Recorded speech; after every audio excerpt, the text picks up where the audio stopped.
안녕하세요. 반갑습니다. 카드라TV의 민광빈 세무사입니다. 오늘 주제는 증여와 상속에 대한 일반적인 상식에 대해서 말씀드리겠습니다. 첫 번째로 증여와 상속의 차이점 및 부자들은 상속하지 않고 증여를 하는 이유에 대해서 말씀드리겠습니다.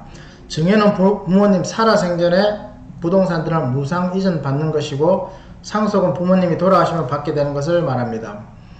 대부분 부자들은 상속 대신 증여를 많이 하는데요. 그 이유는 돌아가시는 분, 즉 피상속인이 상속 개시일, 즉 사망일 전 10년 이내에 상속인에게 증여한 재산과 5년 이내에 상속인이 아닌 사람에게 증여한 재산은 상속 재산에 합산됩니다. 하지만 사전 증여한 날로부터 10년 내지 5년이 경과한 후에 상속이 개시된 경우에는 상속 재산에 합산되지 않습니다. 그러므로 부자들은 그 재산 중 일부를 미리 증여세를 부담하더라도 추가 상속 재산에 포함되지 않게 하기 위해 미리 사전 증여를 하는 것이 절세 방법이라 할 수 있습니다. 또한 미리 사전 증여를 하는 것이 대부분 증여 당시 평가액이 상속 당시 평가액보다 낮기 때문에 절세할 수 있고, 부모님 아파트 등이 여러 채 있는 경우 1세대 1주택 비과세 활용 등의 목적으로도 사전 증여가 이루어지는 경우가 많습니다. 이 내용은 단순할 것 같지만 혼자 판단하지 마시고 여러가지 모든 상황을 보고 판단해야 하므로 전문가의 도움이 절대적으로 필요하다 볼 수 있습니다. 두 번째로, 상속세는 부자들만 내나요? 주변에 상속세를 내시는 분은 많지 않아 보이나 최근 부동산 가치 등의 상승으로 상속세를 내시는 분이 많아진 것도 사실입니다. 상속세에 해당하려면 돌아가신 분의 배우자가 생존해 계시면 상속세 일괄공제 10억원까지, 아무도 살아계시지 않으면 5억까지 상속세가 없습니다. 그러나 최근에는 부동산 가치 등의 상승으로 지방의 경우도 집 한 채 값이 10억 이상 되는 경우가 많아 상속세에 해당되는 경우도 많아, 과거에는 상속세는 부자들만의 전유물이었으나 지금은 누구나 해당될 수 있는 세금이 되었습니다. 세 번째, 상속재산가액이 상속공제액 이하에 해당되어도 상속세 신고하여야 하나요? 상속재산이 상속공제액 이하에 해당하여 비록 납부세액이 없는 경우에 신고를 하지 않는 경우가 많습니다. 그러나 시가가 있는 경우 이를 입증하는 서류를 첨부하거나 감정평가를 받아 상속세 신고를 해놓는 것이 좋습니다. 왜냐하면 나중에 그 상속받은 물건을 양도시 양도소득세를 줄일 수 있는 절세 방법이기 때문입니다. 상속세를 시가로 신고하면 취득가액이 올라가기 때문입니다. 네 번째로, 부동산 증여와 현금 증여 어느 것이 유리합니까? 부동산 증여와 현금 증여 모두 시가로 평가하는 것이 원칙이지만 또 부동산 일부의 경우 시가가 아닌 기준시가로 신고 가능한 것이 있습니다. 신고 가능하다기보다는 시가가 없기 때문에 기준시가로 신고하고 있습니다. 따라서 주택이나 일부 조그만 상가, 그리고 거래가 없는 오피스텔, 그리고 나대지 같은 경우에는 인근 유산 매매 사례가 없기 때문에 기준시가로 신고하는 경우가 많습니다. 따라서 부동산 증여와 현금 증여에 대해 어느 것이 무조건 유리하다고 보다는 필요에 따라 현금 증여도 필요할 때가 있습니다. 왜냐하면 취득자금의 원천을 마련해 주기 위해서 현금 증여도 해주기도 합니다. 다섯 번째, 부모님 집에 전세로 들어가서 살면 국세청에 걸리나요?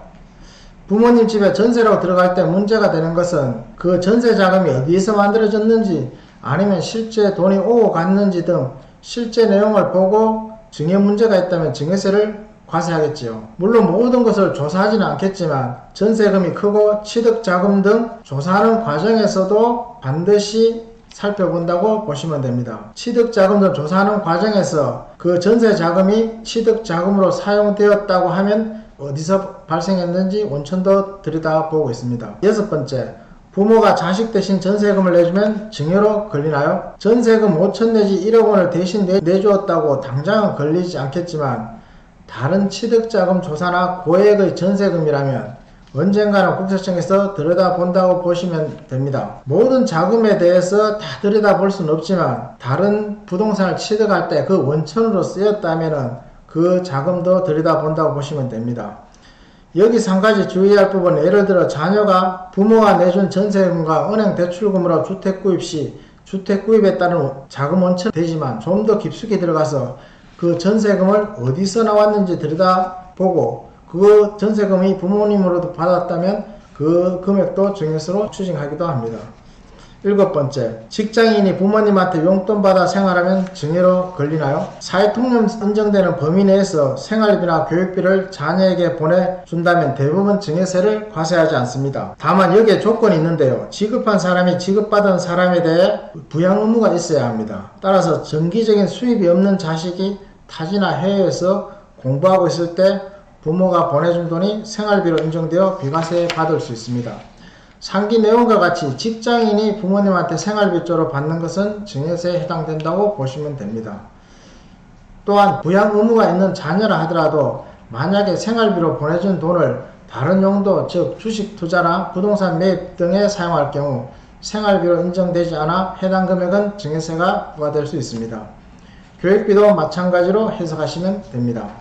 8번째, 결혼 축의금이나 부의금 내지 세뱃돈도 증여에 해당되나요?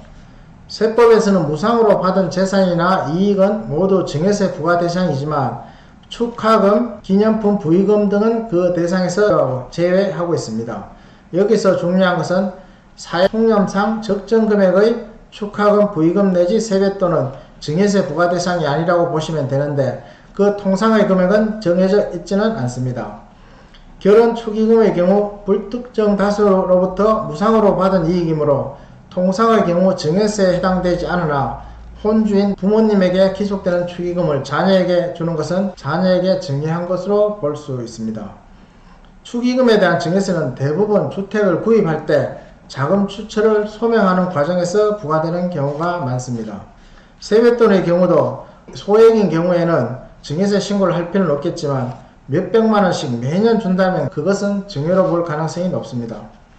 9번째, 국세청에서 증여로 포착하는 특별한 기준이 있는지요?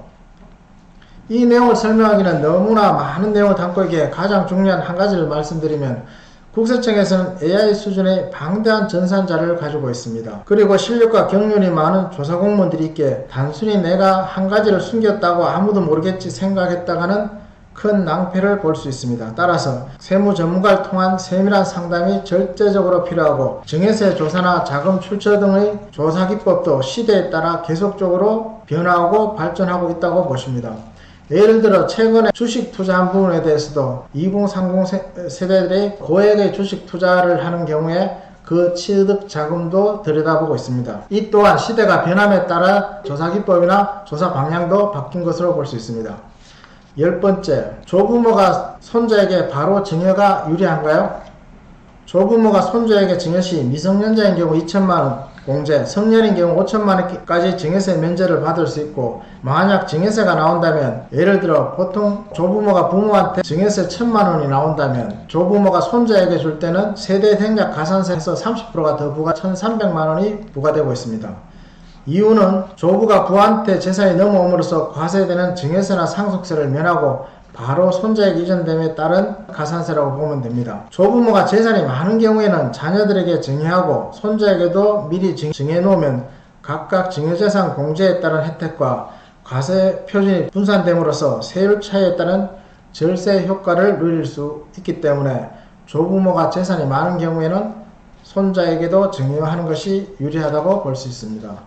이상으로 오늘 주제를 말씀드렸습니다. 감사합니다.